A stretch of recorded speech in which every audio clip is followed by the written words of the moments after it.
Appel à incendier le palais du Moronaba. Le verdict est tombé ce vendredi 7 juillet 2023. On retient que les hommes de médias Lukman Sawadoko et Alain Traoré Alain Alé ont été reconnus non coupables à l'opposé de Marcel Tankwano qui a écopé la plus lourde des détails en début de ce journal-là.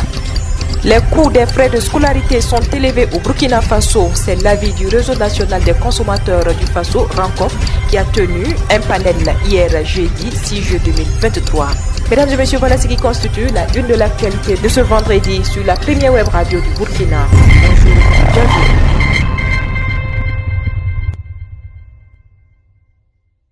Le tribunal de grandes instances Ouaga 1 a rendu sa décision dans le procès de l'appel à incendier le palais du Moronaba ce vendredi 7 juillet 2023. Marcel Tankwano est condamné à 48 mois avec 5 millions de francs CFA comme amende. Le tout ferme, coupable de la mise en danger d'autrui et incitation à la divulgation de fausses informations. Abdul Karim Bankia, Dilota, Pascal Zaïda sont condamnés à une peine de 30 mois et 2 millions fermes. Lukman Sawadoko et Alain Traoré ont été renvoyés pour fin de poursuite de bénéfice de doute. Désiré Djinko a été condamné à 18 mois de prison et 1 million le tout ferme. Boukari Colombo relaxé au bénéfice du doute. Boukari Tapsoba 24 mois de prison et 2 millions fermes. Karim Kone condamné à 12 mois et 1 million. Souleymane Belem 6 mois sursis. Olivia Rwamba, ministre des Affaires étrangères, de la coopération régionale et des Burkinabés de l'extérieur, a accueilli hier jeudi 6 juillet 2023 à l'aéroport international de Ouagadougou son homologue de la République du Portugal, Gomes Gravino.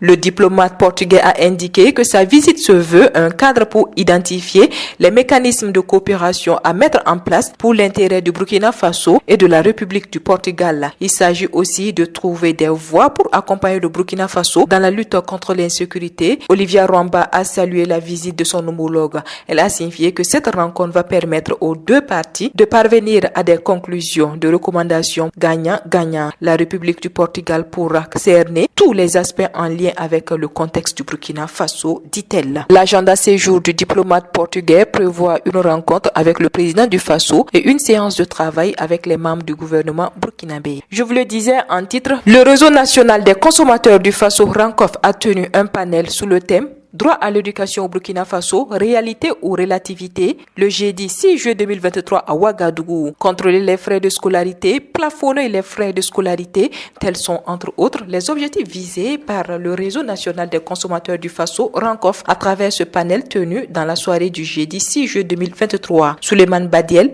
secrétaire général de la Fédération des syndicats nationaux, des travailleurs de l'éducation nationale et de la recherche, a introduit les échanges en rappelant l'importance du droit à l'éducation pour les hommes et pour toute société. Il s'est penché sur la station de Georges-Jacques Danton qui indique que après le pain, l'éducation est le premier besoin d'un peuple.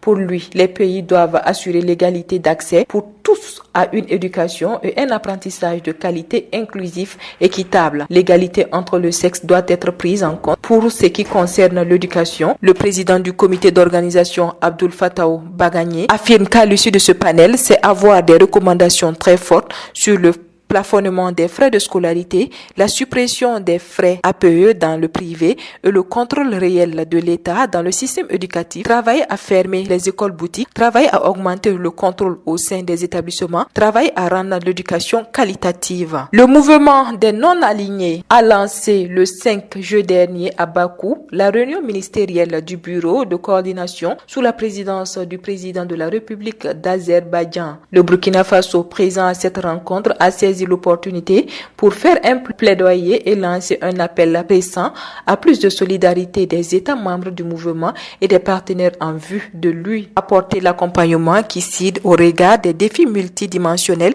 auxquels il est confronté. Dans sa déclaration, l'ambassadeur directeur général de la coopération bilatérale, Michel Soma, représentant la ministre des Affaires étrangères, Olivia Rwamba, a relevé que la nature des défis émergents exige des solutions au plan mondial car de toute évidence, aucun État Aussi nanti et développé soit-il, ne peut à lui seul lutter contre le terrorisme et trouver des solutions pérennes. Leur résolution, dit-il, implique une mutualisation d'efforts et d'actions concernées et coordonnées dans une approche globale, d'où la pertinence du thème de la réunion ministérielle, le mouvement des pays non alignés, unis et inébranlables face aux nouveaux défis. Toute autre chose à présent, l'association SOS Enfants de Orodara renforce le dialogue entre les forces de défense et de sécurité du Mali et du Burkina Faso et les communautés vivant sur la bande frontalière. L'association a organisé les vendredis 23 et lundi 26 juin 2023 respectivement à Fenkolo au Mali et à Koloko au Burkina Faso 2 ateliers de renforcement de dialogue entre les forces de défense des 2 pays et les communautés vivant sur la bande frontière.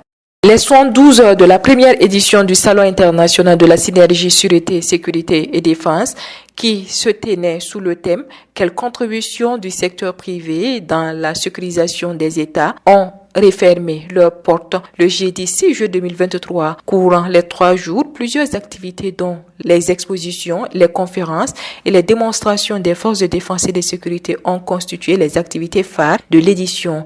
Une somme de 10,5 millions de francs CFA a été remise dans le cadre de la lutte contre le terrorisme, réunissant tous les corps militaires et paramilitaires ainsi que les agences de sécurité du privé, les entreprises intervenant dans le domaine de la sécurité. Le Salon international Synergie Sûreté, Sécurité et Défense a refermé ses portes. Les 3 jours durant, plusieurs activités ont donné du sens à cet objectif. Au programme, il s'est tenu des expositions, un cadre de réflexion avec les jeunes pour détecter les innovations toujours pour la lutte, des conférences sur des thèmes en lien avec la situation sécuritaire, des démonstrations, une soirée de réseautage qui a suivi de cadre de collecte de fonds, soit 10,5 millions de francs CFA. L'armée burkinabé, grâce à ses moyens aériens, a neutralisé de nombreux terroristes à Kelbo et à Seitenga pendant leur réunion, selon l'agence d'information du Burkina AIB.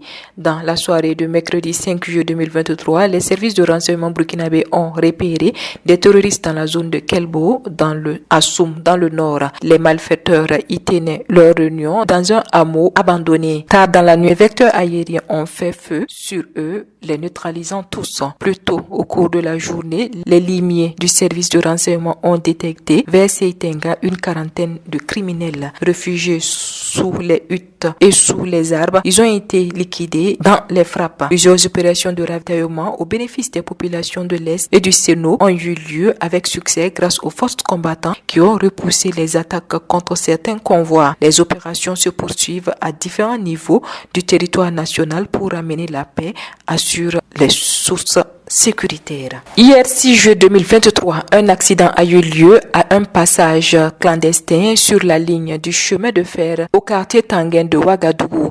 Un train en circulation a percuté un véhicule faisant 2 blessés évacués à l'hôpital. Tout en souhaitant un prompt rétablissement aux blessés, le ministère en charge des Transports tient à rappeler à tous les usagers que les passages à niveau sont des lieux dangereux où il faut respecter scrupuleusement les règles de sécurité. Voilà, c'est tout pour l'actualité de ce vendredi 7 juillet 2023 sur la première web radio du Burkina. Merci à vous qui nous avez suivis. L'actualité se poursuit sur www.radio24.net et sur www.burkina24.com. Au revoir et excellent début de week-end. À vous.